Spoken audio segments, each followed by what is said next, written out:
Hey there, rugby fans. Once again, welcome to the Rugby Rant podcast show. A reminder for our fans and those listening at home, my name is Ty Braga, your host for today's activities, alongside Rob the Hammer Hammerschmidt, and by his side, Scott the Big Guy Ferrara. This is the Rugby Rant podcast show.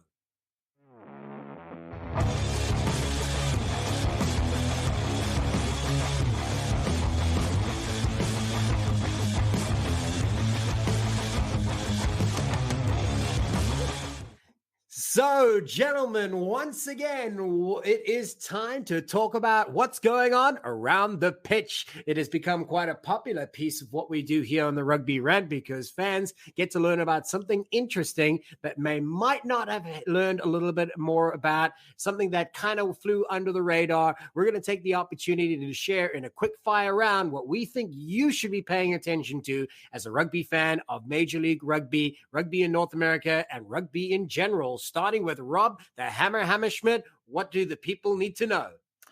Well, here in Chicago, we're known for our beef, and I got a beef. Okay, it's with Paladin. I mean, we're the good news is people be out on the look for or out looking for your team to be releasing their new kit that is available. We know Rooney has its kit available. Their jersey, Scott has one. I've seen a couple other people post they've got theirs in the mail. And some of the other teams like Utah, Seattle, for example, have the training jersey available, but all the rest of the legit jerseys are coming soon. So be on the lookout for that stuff. But it is a source of frustration. Here we are in week 3, and we can't get all of the shiny new kit that we should be have. And you know, this is also a point that was brought up last season, though, too. Yes, there are supply chain issues, but as you say, it's a simple. Rugby fans want to be able to have their team's gear by the start of the season, and we're in week 3, and it still says coming soon. When is soon, right? So I like it. Thanks for that one, Rob. What did you have to be able to share there, Scott? Let's get hot, baby. So we're going to talk about women as officials. Kat Roche, friend of the show, friend of the big guy, was the lead official for the World Cup qualifying match between Colombia and Kazakhstan. Colombia coming out on top. And we did see Kat in the middle of a couple of MLR matches last season. We've seen her on the sidelines as the AR this season. So I'm sure as the season comes to a close, we'll see her in the middle again. And something we kind of missed about a month or two ago, former New York coach Tiffany Fahey is now the head coach at Life West for the WPL team out there in California. So just, a former Rooney coach, a former MLR coach doing big things in women's rugby, of course, and then an official doing big things to break barriers in North American rugby for women as officials. I think it's one of the important things is we don't talk about enough is a pipeline for officials, men's and women's. And this is a big deal. Yeah, absolutely. I love the fact that you highlighted it because it is a success story. And we hope to be able to see many more success stories like that. As rugby is an inclusive sport, we need to be able to make sure that we offer opportunities to everybody and those pathways are more clearly defined for them to be able to reach those levels. So thanks for a highlight there, Scott. And what I'm going to highlight over here in my Around the Pitch piece is that MLR has announced that the very first player to reach 50 caps is going to be the Utah Warrior, Angus McLennan. And that'll be, for those of you who don't know, is the prop for Utah Warriors. He has been in MLR since its inception and all with the Utah Warriors, so since 2018. So a great servant to rugby in North America and, of course, a former USA Eagle as well. Congratulations. I mean, making history, being the first to reach 50 professional caps in MLR. Obviously, this season, we'll see a few more names come to that list, as I'm sure there are, each week we'll probably be seeing more, but at least you can crown yourself as the first to be able to make that Hall of Fame. Congratulations, Angus McLennan. Rob, what do you have to share? So I'd like to throw a shout out to the Golf Report for making sense of the collegiate rugby calendar. We know that it's the Wild West. We've got, the D1A, we got the National Collegiate Rugby, a couple other, Wild West conferences out there. But he put it all together. I posted it in the fan zone for those that haven't seen it. He put together a really nice calendar. It identifies the date. It identifies kind of the region. It identifies who's qualified to play. For example, the Big Ten Sevens. Only the Big Ten teams that are involved in the Big Ten Conference can play in that. And then it identifies those that are national tournaments in which everybody is available to play in. The two I'd like to mention, May 14th and 15th, the NCCR Sevens in Kennesaw, Georgia. And then May 20th and 30th, just like last year, the Made Madness Sevens in New Orleans. So check those out. Should be some great collegiate rugby. Yeah, and you know what? It's a probably needed that somebody needed to make sense of it all, because if it's confusing to people who are in rugby, what chance do you have just trying to be a fan learning about it? So yeah, college rugby is such an important part of it, and it needs to be highlighted. And I'm glad somebody took the time to be able to highlight it in the right way. So kudos to the Goff Report, of course, a great servant to rugby as well. Scott, what did you have to be able to share? And this is courtesy of America's Rugby News. 15 newcomers in round 3 of the MLR, including guys like Joe Basser from New York, Brock Webster from Toronto, Utah, the 24th pick in the draft for Utah, and Connor Burns, Calvin Gentry for Dallas, Luke Rizzo for Dallas, and a bunch of other guys there. So it was a big week to bring in guys for their first MLR cap. I'm very excited to see these new guys getting playing time.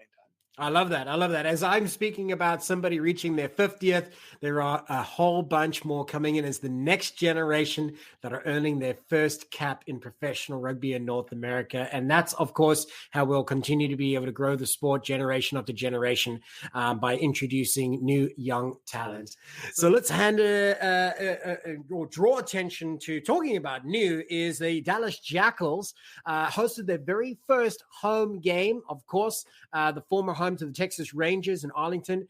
Now, this is important because what I love to be able to see, and I was talking to a couple of people about this, shout out to two people in particular who gave me some inside info who were at the match. That is, of course, Eric Larson and then Rick Collins, who are, of course, great supporters of the Jackal Den. In fact, is the supporters club that they help run and have been great contributors to it. They were there. They told me that it was a great atmosphere. Obviously, there's some tweaks to be made to the production and, of course, the in-stadium experience.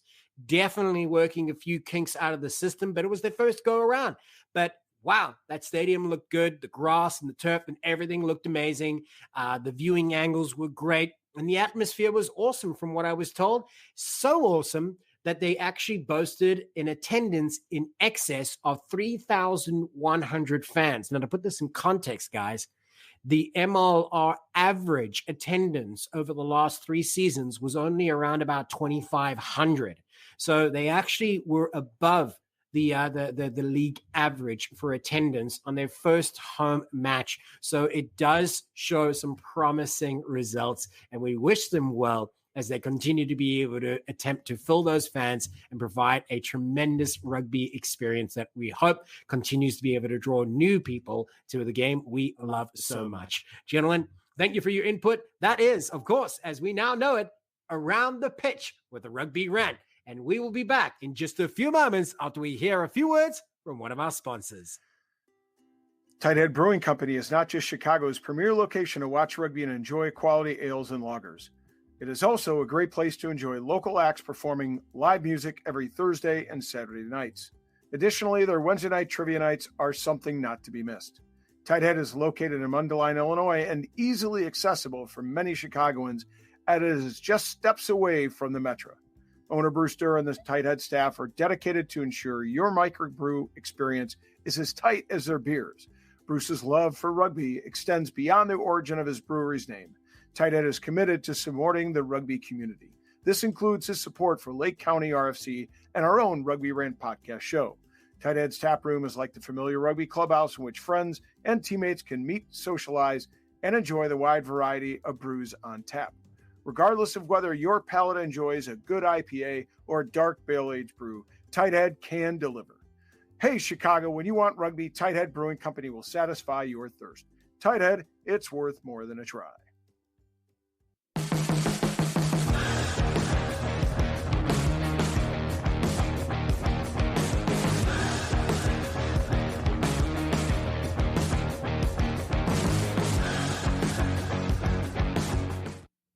And welcome back, rugby fans, of course. This is time to be able to do what we do best. It's rant. And here on the Rugby Rant, you know our familiar format. It's, of course, become very popular because we get straight to the point, gentlemen. And that's what fans enjoy about the Rugby Rant here. But how does it work? If you're not yet familiar, let me tell you that these gentlemen, after a quick introduction, will have the chance to be able to tell us what they think is important about the power rankings as it stands at the end of week 3 of MLR 2022. And before we dive into it, I wanted to be able to reintroduce our players here. Of course, you know Rob Hammerschmidt, Scott Ferrara, but more importantly, we have someone new to the show. That's right. Fresh blood. We welcome Mathew Wagner all the way from the Chicago Lions. 7s rugby, 15s rugby. Rugby is his life. Wags, welcome to the show. Thank you so much, Ty. It's great to be here with you and Scott and the Hammer. Big fan of the show. Very stoked to be on. Very happy to be here. Well, it's awesome to be able to have you here with us. Absolutely. And I'm sure you're going to give these boys a run for their money as we are talking about Major League Rugby. Who do you gentlemen feel is the top 3 ranked teams, regardless of where they stand today at the end of week 3? The more important question that we're asking here is where will they be come the end of the season? And if you are a betting man or woman, who would be your top 3 picks? The ones that stand out of the crowd from each conference, the West and the East. And as per normal, each of these gentlemen have an opportunity to be able to speak about this, their rant in this rugby debate where we put ourselves and our guests to the test. And we'll find a winner crowned as top ranter come the end of this episode 83. So without further ado, one more reminder, Wags, you're going to be starting us off, should I say, and you get your minutes to be able to speak about who you believe is the best 3 to look out for in the East and the West. The time is yours now. All right, thanks, Ty. So I'll start with the East, and I don't think it's a surprise to anyone that Atlanta has jumped out to a pretty dominant start to the season after making it all the way to the final last year. We were just kind of remarking before we got rolling about how physical that team is and how they play, which I think we're all pretty big fans of when we're watching rugby. So definitely there's a reason they're sitting on top of the table in the East right now, and I think we will probably all not be surprised to see them in the mix come semifinal time. So they are my pick from the East, my sole pick from the East to look out for when we get to the late stages of the season in terms of top 3 teams in the league. Flipping over to the West side, I mean, the Western Conference, it's like truly the Wild West, I feel like right now. Austin has made this transformation, on the backs of the maybe it was the Inside the Scrum series, maybe it was all the personnel changes they made, but they're playing fantastic rugby. First team to score 100 points, the quickest. And I feel like with the way that they're rolling and just the personnel that they've got starting, coming off the bench, I think that they're poised to make a title run. But my favorite, my pick, my dark horse, who I don't know if anybody's looking at as seriously as they should be looking at them right now, are the Houston SaberCats. I think they're a narrow loss to Rooney in a hard-fought game away from being undefeated, and they've showed some real grit, especially here in week 3, to pull that win out when they played at Dallas and they were down so late in the game, led, of course, by 2 late-game tries from Chicago Lions own Jake Hidalgo. I like that Lions plug there at the end. But, some really great points. So you feel like Rugby ATL obviously has stormed right to the front of their conference, but they're kind of picking up where they left off from last season. A lot of the similarities is there in their gameplay, their style, the physicality, and they're moving the ball just as well as they might have, despite, for those of you that have been following this, and following us, there's been a lot of changes in the Rugby ATL makeup of who they are as an organization, as well as what's out there in the field, but yet they're still producing some great results. So I like that you highlighted that there, Wags. AGs, obviously, AGs definitely out there in the front. We recently had Sam Harris on the show, so shout out to Sam Harris. I do actually have some AGs gear, despite what I wore when he was on. And we know Sam watches the show. Note to Sam, I don't have any AGs gear. Yeah. There's something you could do about that. We've said it numerous times. Our loyalty can be bought here on the Rugby Rant. 100%. So, Wags, coming back around to your other point, though, there, the Houston SaberCats, I obviously love it. I'm South African. I feel like if I didn't, I'd be less of a South African because of that influence, right? Sure. But yeah, I think myself and the team also said that with the changes they've made, not only is the expectation always been high for them in previous seasons, but now they got to be able to meet the expectations and exceed with the amount of investment that they've made, players, personnel, and everything else in between. So I like that you highlighted them as the dark horse. They had one hiccup in the road, but they've been surprising all the way through so far. And I hope that momentum carries through with them. And I think they're going to go from strength to strength. Solid opening round from Wags. Let's hand it over to the big guy, Scott Ferrara. Yeah, baby, we're still cooking. So I'm going to start off with the Western Conference. And Wags kind of took a point for me. If I was going to go top three right now, I'd go AG, Seattle, and I'd actually put Houston in that top three, even though they're currently sitting in fourth with 2 points less than San Diego Legion. I think Houston played their best game this past week against Dallas, even though they almost lost that match. And then secondly, about the Western Conference, so I got AG, Seattle, Houston, San Diego in third. San Diego in fourth. And then in fifth, I'd actually put Dallas above LA and Utah, man. They had two great matches. Listen, that first week blowout against the AGs kind of expected. First match as a team in the MLR.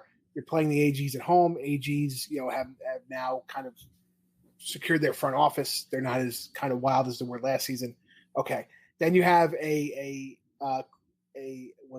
8-point loss to San Diego, at which point in the first half of that match they were winning, came back with a sloppy second half, and then a really tight last second loss to Houston. I mean, for an 0-3 team with only 2 points on the board, I think they're doing better power ranking wise than LA and Utah. So real quick after that, obviously we'll talk about the Eastern Conference.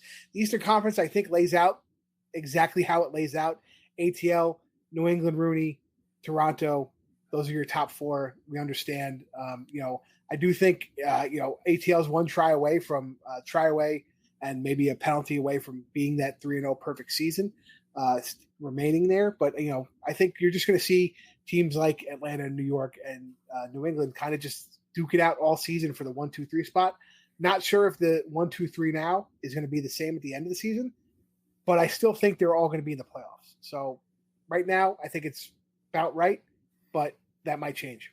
Well, I certainly personally hope for the rugby fans that there is a lot of shakeup in between, right? And that's what makes the rugby exciting. And it kind of has become a hallmark of where the MLR is that if you look at the progress that San Diego and Seattle have made from the off season to now, from last season to now. I mean, last season, it wasn't even look like they resembled anything of the past success that they've had. But now they kind of look like they're finding a little bit of rhythm that they once had before. Now, it's early in the season. Do they have the legs to be able to carry them through the full length of the season and also into the postseason? If that's the way it goes, I obviously don't know. But what I do like to be able to see is Seattle already performing very well. And San Diego, although came very close to a loss, managed to pull it through. And that was the criticism that last year they didn't have, is that when it came down to the wire, they just didn't have that little bit extra in the tank. And whereas in contrary, I love that you brought up Utah. Utah was one of those ones that was, looking so good last season. We spoke about in previous episodes that they just got to start stronger this season and stop playing that catch-up game.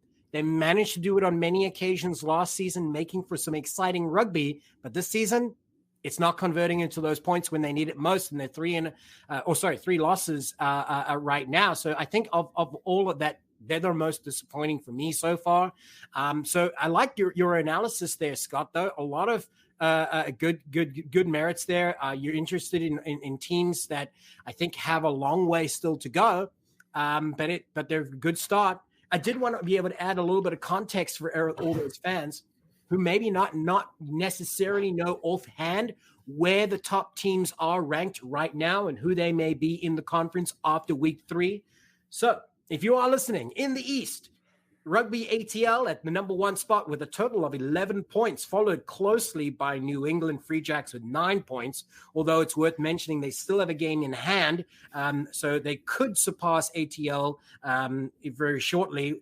Then we have Rooney or Rugby New York in third, with a game in hand, also with 9 points. So that's all shaping out to be pretty close. In the West, Austin with 15 points, Seattle in second with 13 points, and San Diego with 12. Close on their heels, as Scott had pointed out, is, of course, Houston, who definitely has plenty of potential left to go. Let's hand it over to Rob the Hammerschmidt.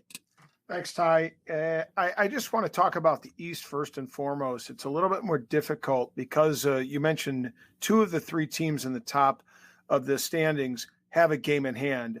In other words, they've only played 2. So it's real hard to tell at this juncture, how are these teams going to materialize as they get into weeks 3 and weeks 4.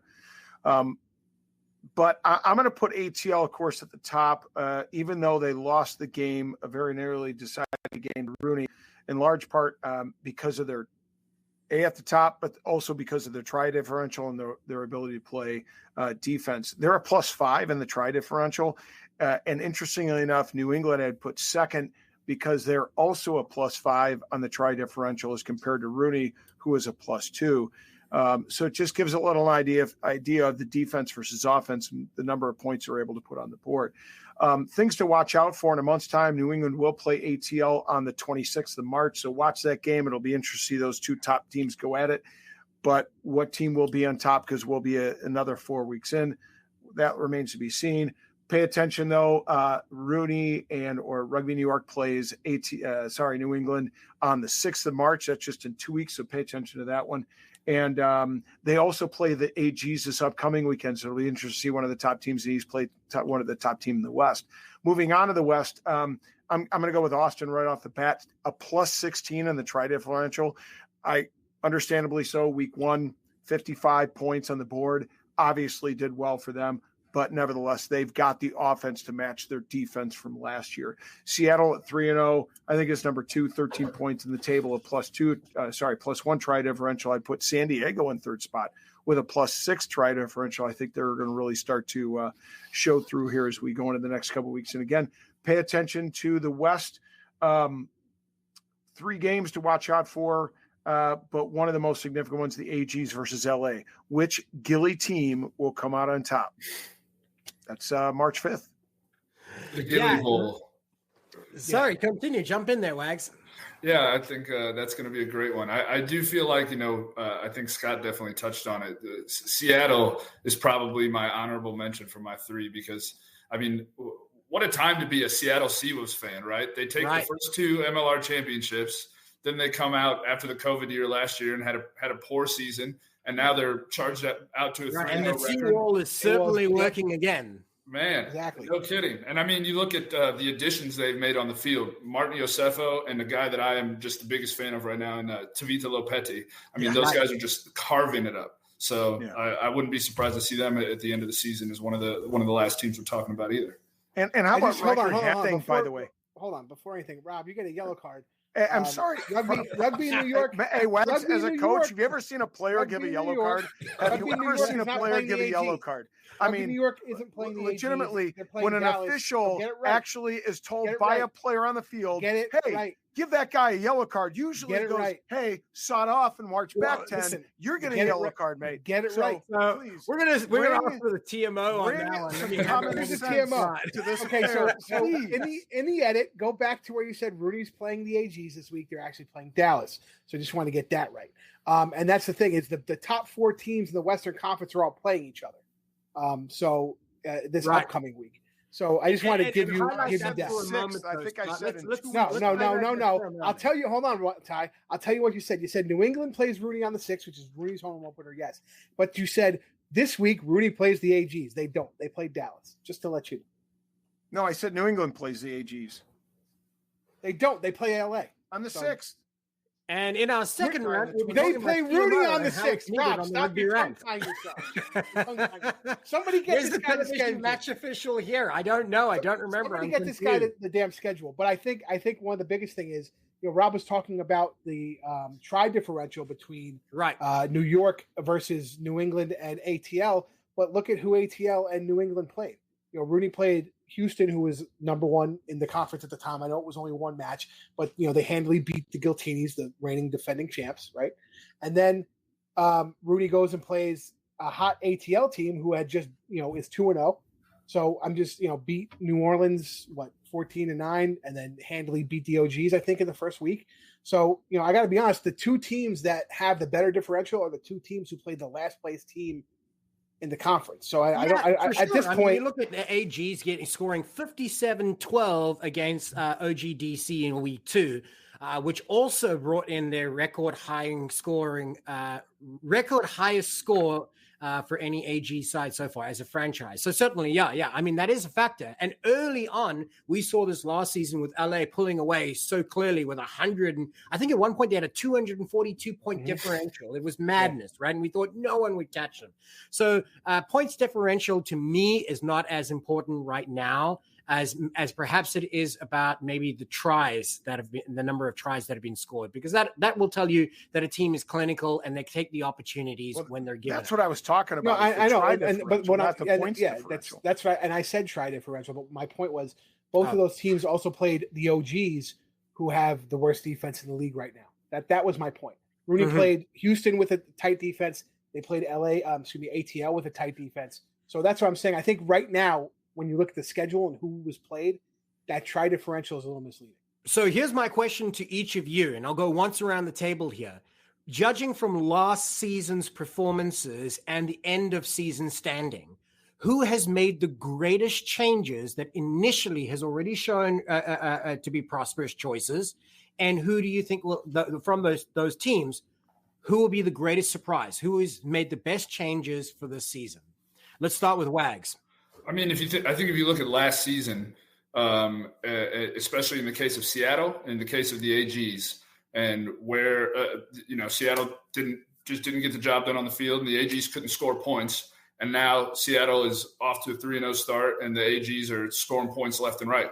These guys can't score enough points, so it's like those two teams to me have really turned it around majorly. Well, I feel like, I mean, it's almost underselling the value of AGs when people say that, AGs have really turned it around, because they still ended up pretty high in their conference. I think they came third, and they had a points differential of plus 42, or maybe even higher, 72, I think it was, from last season. It's just that they got a lot of criticism because by far they had better defense than they did offense. And if they had made those changes that they did this season, they would have done well. But I 100% agree with Seattle. Definitely love that choice. Let's hand it over to Scott, and then Rob, you'll be the one to close this out. I think it's going to be a controversial pick here, but I think an 0-3 team has had the best rise since last season. It has to be Dallas. Dallas went from not being in the league 2 weeks right before the season to starting. I'm going to give you a point just for that creativity there.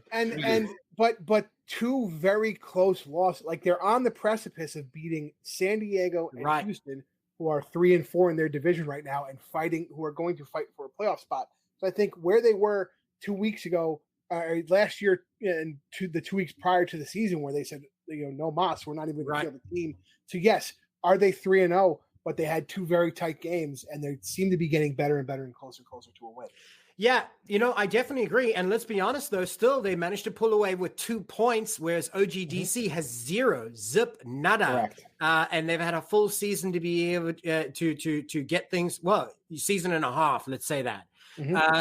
So, yeah, I think that there's merit in what you're saying. Yes, they got a long way to go, and Dallas is still doing it without a head coach, as far as I know, if I'm still correct. I mean, they obviously had problems with immigration and visas, like a lot of teams did. Yeah, so I like that. And, also something to be able to note about that, Scott, that I like that you brought it up. You mentioned them in comparison to San Diego because of the recent result. If that result went the other way and Dallas had actually won that match, we wouldn't even be talking about San Diego potentially as a team on the rise, because they would have that lost record, right? Then we would be talking about and praising them? Probably not. All right. So that game could have changed two things there, right? Dallas, where they stand, and of course where they stand, the potential for the season, and then of course San Diego. Let's hand it over to Rob Hammerschmidt. I like to echo. I like Seattle, but I think the biggest one I'm going with New England. I mean, New England was not really a player in the playoffs last year. They weren't in the conversation, but they're coming out of the gates pretty strong. Now, again, they have a game in hand, so we got to keep that in mind. With a +5 try differential, though, they're showing that they've added some strength and power to their offense, and they've buttoned up their defense a bit. So I like where they're at. to be fair. And don't forget, with the AGs, one of the things, again, and inside the scrum, they talked about the lack of offense, and they picked up Julian Vidmer from NOLA, came from NOLA, and he was a try scorer this past weekend, if I'm not mistaken. So he's really helped them bolster their offense along with Mooneyham on the other wing, and they've added a couple other pieces to that puzzle. So it's that one's not a shock to me that they added offense to what they're already strong defense. Right. Well, Rob, I'm going to take the opportunity to pop past this ball straight back to you and ask you who's got the wooden spoon this season so far. Well, I mean, I got to say right now, NOLA. I mean, I'm a fan, but 0-3. They, had the game won, but couldn't stop with the penalties. I mean, they committed twice as many penalties as Toronto did in the this last weekend, and at poor points in the field too. I mean, it's one thing to commit a penalty in your offensive part of the field, but when you're committing them, when you're protecting your try zone, that's where the Sam Malcolm is going to punish you. Yeah, and like I a moment ago, I said that's kind of a legacy from last season too that just hasn't really kind of been corrected, and was both sides. It was in that red zone on both ends of the field for them that they just had high discipline issues and inconsistencies in the field that just left points on the board. So yeah, I'm happy that you could identify that. Even though you're the super NOLA fan, you certainly can analyze it like any other and be objective. I think he's wrong though, because again, they've had close matches. They just haven't been able to convert to that win. Versus unfortunately, OGs are getting, annihilated in their matches. And it's so weird to see that the OGs, it all stems from their defense. They're in large chunks of their defensive line that are missing. So I don't know if it's a call on the field. If somebody, I don't know if it's leadership on the field not making the right calls. I don't know if it's them not understanding the way their defense. They have lost a couple of key players in those decision making spots, but like you say, I mean, it's not an excuse. This is professional rugby. You need to be able to find a way to be able to move forward. And they're scoring. They're putting points up. I think they put up 24 the last two matches, but their defense is letting up 50. So you could say all you want about their offense not being dynamic, but they're putting up points. If they can just stop the leaking sieve that's their defense, I think that they'll be more competitive. So for you, it's OGDC wooden spoon currently. And hey, let's be honest. 2 or 3 things go their way, and they change something around, and all of a sudden they're top of the table. It's only week 3. Yeah, absolutely. And all of what we say could be absolute rubbish by the end of the season, right? But that's what we kind of do here is we speculate, we rant, we might be wrong, we might be right. Seldom are we right, but it's fun in between. So let's hand it over to Wags. What is your thought? Who's the wooden spoon? Who's the one that's been least impressive to you so far? Well, first of all, it is wild to me that we have 4 0-3 teams right now. And I think we seem to all be on the same page that the 2 0-3 teams in the West are better than their record would let on to be. We mentioned that Dallas is a couple of close plays away from maybe being 2-1, and Utah's had some good performances as well. I think Scott makes a really good point that's hard for me to argue with, but I think I'm going with NOLA as well. And for me, it's sort of a lack of meeting expectations so far. And it hurts me to say that. I got a lot of friends down there. And I like watching that team play. Not anymore. Well, I did. But you look at the changes that they underwent with the coaching staff, and then especially the thing that comes to my mind is they had such a great chance in their week 2 game against Atlanta, and in the last 15-20 minutes in the game, they couldn't get the line out right, and excellent opportunities to score, and even had a chance at the end of the game and couldn't put it away. So for me, it's like, if I'm in that locker room, it's tough because I know we're right there and I know we're so close, but they can't get it done. But with that being said, the differential that's going on right now between the attacking prowess and the defensive issues in our nation's capital, I think those 2 teams, it's hard for me to pick. I see good points to both of them. And keep in mind, I'm glad you brought up the lineout, Wags, because last year, what was one of the best lineout teams in the league, and it was NOLA, and it's something that in critical times, I talked about this in the Gold Digger blog that I put out there. At critical times, it failed them when they could have had opportunities in the attacking zone, in the green zone, to put points in the board. It failed them, and they let their opposition out of jail in several games. Right. Right. And if you want to be a championship team, it's all of those opportunities that make the difference, no matter how small it may be or how often they may be. You just got to convert it is whenever you have it. That's what separates a team, how clinical they may be in the opportunities that count the most. And there you have it. As a rugby fan, you have heard it from what we believe will be the top 3 from each conference, who we also think is the least impressive. That was something we just threw in there, but I think it's relevant for people to know, and what some of the changes may have been from previous season until now, what was good, what was not good.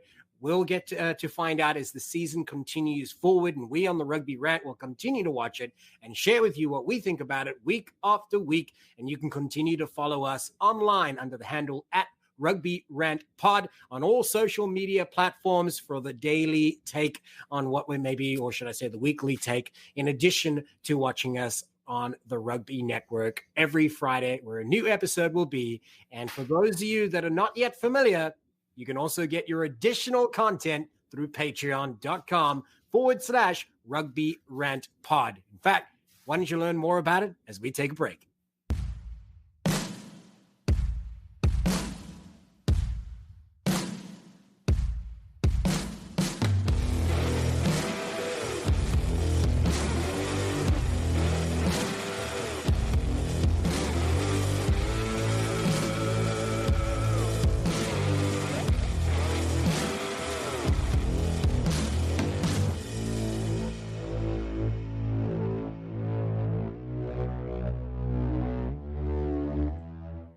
And welcome back, Rugby Rant fans. It's one of your favorite parts of the show and parts of the week, to be quite honest. It's the Run, Pass, or Kick interview. I'm the big guy, Scott Farrar. That's Rob the Hammer Hammerschmidt. And today we have a guy who scored his debut try here in the MLR in Jason Emery. Now, Jason from New Zealand Under-20s Junior World Cup in South Africa and France. Highlanders, Sunwolves, Maori ABs, Sanix Blues, and obviously Rugby New York. Center, winger, all around back line rather. Jason Emery, welcome to the show. Thanks for having me, guys. Cheers. Hey, it's good to have you. Yeah, thanks for taking your time. It's Monday after a big win, so I'm excited. I'll put it this way: if you guys didn't follow me on Facebook, I need like a cardiologist, a primary care doctor. My wife's like, you have to go get. I have to go and go to physio after I watch the matches. It was back and forth. It was crazy. Yeah. And it had everything from Connor Buckley doing a pass through his legs to ATL kicking and throwing what I thought was a forward pass. I ain't gonna lie, like a basketball chest pass. Yeah. That ended up being a try, but it was like back and forth and this and that, and it was very exciting. So, man, I'm just hyped up. I'm hyped up for this interview, Hammer. Yeah, my DM was blowing up in the middle of the afternoon. I'm sitting in the middle of a big arena in Champaign-Urbana watching state wrestling championships and coaching some kids, and my phone's blowing up, and Scott's about to lose his shit. So, well, my wife, I gotta be honest, went away with my wife for the weekend. She's letting me watch the rugby, but like she doesn't want me to talk about the rugby. Jason, he got the hall pass, is what he got. So she was like talking to somebody else about the rugby. No, it doesn't. I know how it feels.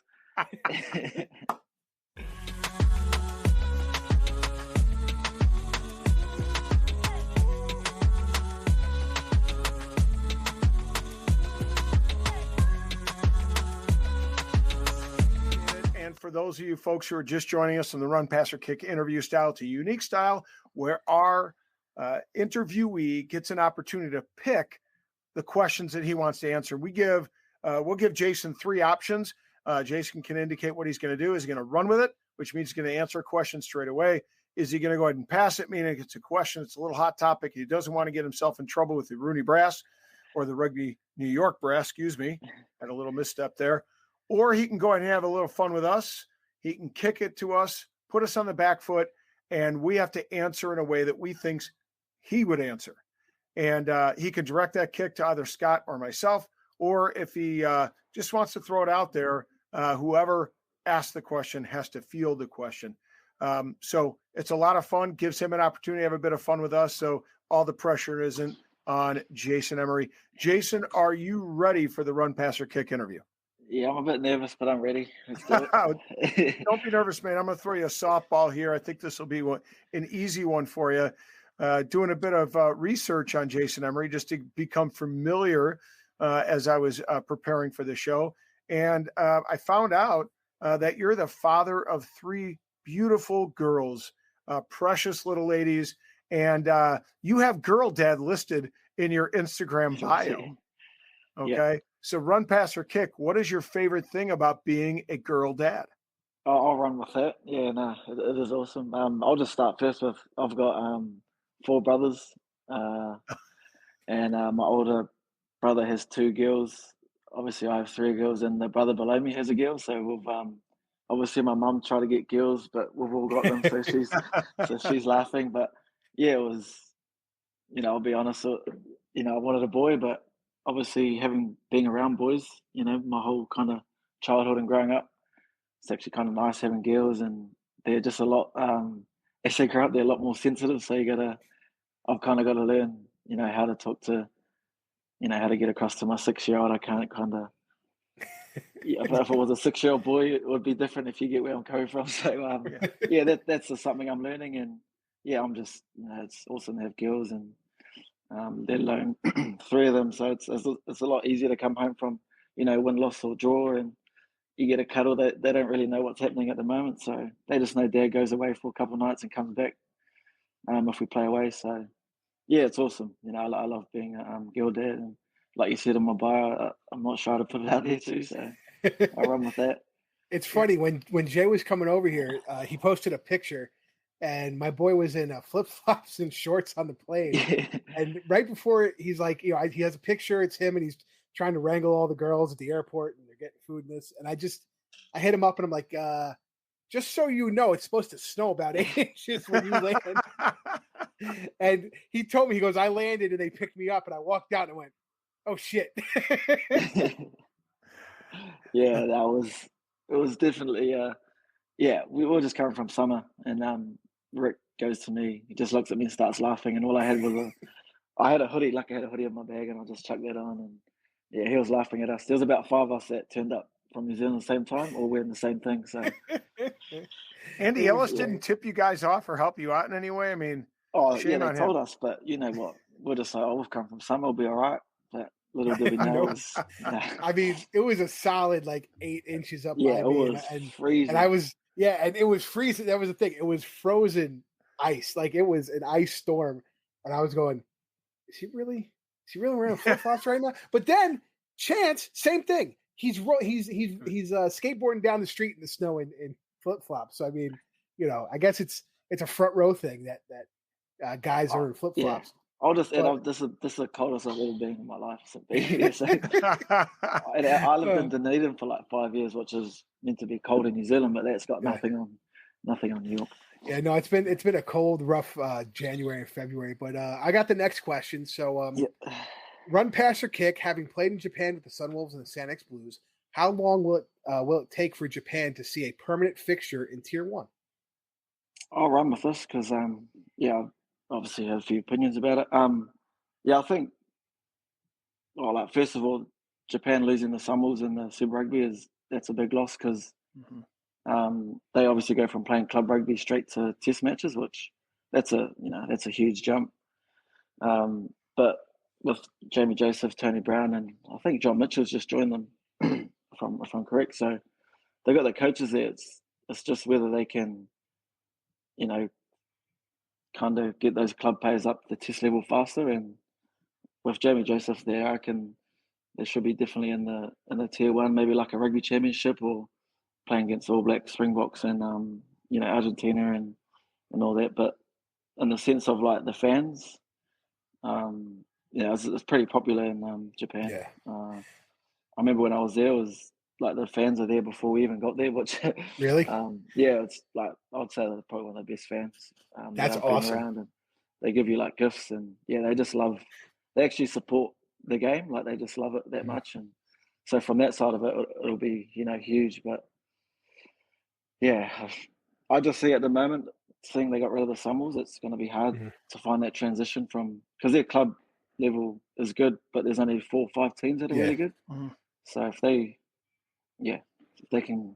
had the Summers still, definitely, but it's going to be a lot harder, I guess, to find that At balance. high If you level, guys know yeah. where I'm coming from, because Mhm. that's a Yeah, big well, jump. Well, I think they're almost on the track of the MLR, in my opinion, where you're getting guys coming from New Zealand that are kind of maybe they played Super Rugby a couple years, and they're going over to those club teams, and it's just going to bring the competition up, in my opinion, because it's going to make like we like to say on the show, iron sharpens iron, right? And same thing with the MLR, as you have guys like Eddie Fideau coming in, that's just going to make guys like you better, right? And guys like the younger backs better, a guy like Connor Buckley, a guy like John Powers better, working with you guys who've done it in the international stage, have done it in professional rugby for a while. So I can see the similarity. Maybe it'll take longer than was expected since the last World Cup, because of that Sunwolves transition. But I mean, I think they're on the right track. Yeah, 100%. And talking about your experiences in New Zealand and Kiwis going overseas to play and mix it up in different leagues, and we're seeing guys like Damian McKenzie go over into Japan this during the off season. It's good to see all that. But let's talk a little bit about Kiwi rugby. You made 35 appearances for the Highlanders, and I'm a huge follower of Southern Hemisphere rugby, although I'm a Hurricanes fan. But nevertheless, I follow it quite a bit, and a lot of my mates, Kiwi mates, follow it as well. Run, pass, or kick. Who did you enjoy playing with the most when you played at that Super League level with the Highlanders? Man, I'll run with it. This is a tough one. Because like my first year, we had 8 or 9 All Blacks in there from like Martin Nonu, Jose Gear, and oh man. This reminds me of last week when we interviewed Carlos Spencer. I think we asked him a similar question. He was like, I don't even know if and he rattled off a couple names where he's like, he probably wouldn't know them, but I felt I played the best when they were on the field. It was very interesting. Like my favorite is probably Aaron Smith, just because he's from from Manawatu, and just how I've seen him over the last kind of how long's he been now? 10 years. Yeah, there's someone like my height. Obviously, we played different positions, but but he's kind of like changed the game, I reckon, a little bit, just as in terms of the speed of the game and all that. And to see him now, I don't know how old he is, but he must be getting a bit old, late 30s, maybe mid-30s. But he's still playing at that level, which can only inspire like kids the same age. And I remember growing up, it was all about how tall you were, how heavy you were. But with him, the way he plays and his sharp pass, and he's smaller than the average halfback, just gives like kids the same hope. So, and I got to know him really well too, Aaron, and obviously he went through a bit of stuff through the early years. But no, to see him, I played with him last year, and he's just within 5 years he's just changed, and good family man, and it's have to be him, I'd say.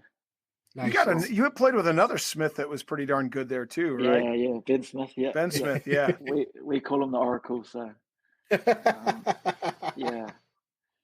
it's crazy to play with guys at that level, and you're on you're on the squad with guys. I speak to some of the younger MLR players, and I'm like, how is having Chris Robshaw when you guys are running Broncos together, and these guys are like, it's crazy, it's insane. You watch him in the Premiership, you watch Nanu, in Super Rugby and on the All Blacks, for as long as he was, and man, now the young guys here are getting to play with him, and I think it goes back to the way when the Eagles played the All Blacks this year, and our buddy Nate Brakely got some shit in the international community about the way he reacted to the haka, and the number one thing to get out of that is every AB's fan came to his defense and said, well, how are you supposed to react to the haka?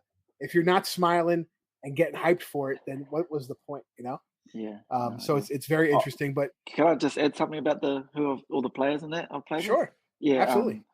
I think at the time, it was, kind of because I was 19 in the environment, and I was watching these guys on TV the year before, and I think it's not till I look back now and I kind of pinch myself, and they're just like normal people, they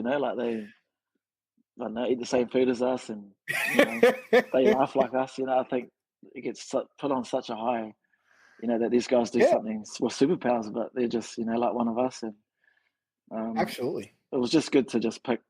Each of them had a quality, and I just picked bits of it. And I was just a big sponge. I was pretty lucky to have them, that early, even though the year we had wasn't very successful. But, you can still take stuff out of that as well. So, Absolutely. Are you sure Nugget doesn't jump with both feet into his britches when he gets dressed? I mean, most of us put one leg in at a time, but he probably puts both of them in, at the same time, doesn't he? Because he's got them superpowers. Man, he's got some energy, I tell you that. He's a bit better now. But yeah, he used to be bouncing off the wall. So I knew a couple guys like that.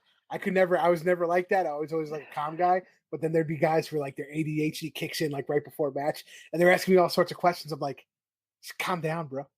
Calm down. No, you got to have those people in the team, though. Oh yeah, definitely. Yeah, it sets a pace. It sets a good pace. The weird ones, we call them. Well, let me get back to the next question. You talk about your experience in rugby, and obviously it's brought you to many parts of the world. Playing with the Maori ABs and going to Japan, and now you're here in the States. Run, pass, or kick out of New Zealand, Japan, and the U.S. Which of these countries has been the most interesting experience for you? Oh man.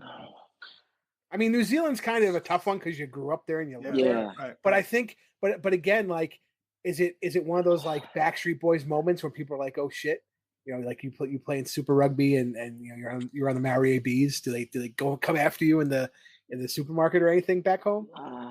I'll run with it. Yeah. I wasn't as big, so like I was when we go to like with All Blacks out, they kind of get hassled in that. But us low key fellas just.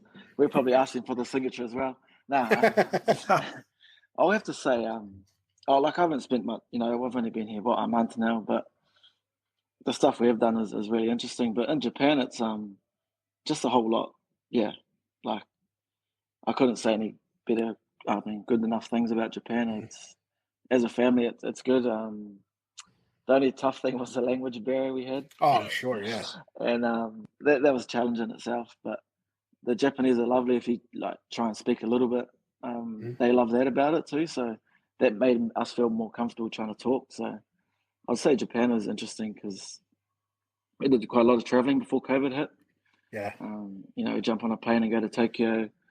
We went to Osaka, which they had Universal and all that as well. So yeah, it's just the one thing about Japanese that they don't mind lining up. Like they just love. Yeah, they just queue right up, right? Up. Yeah, like we'll be like walking, they'll be lining up, and it'll be like at Costco, it'll be like a new food just came out. We're like, what are they lining up for that?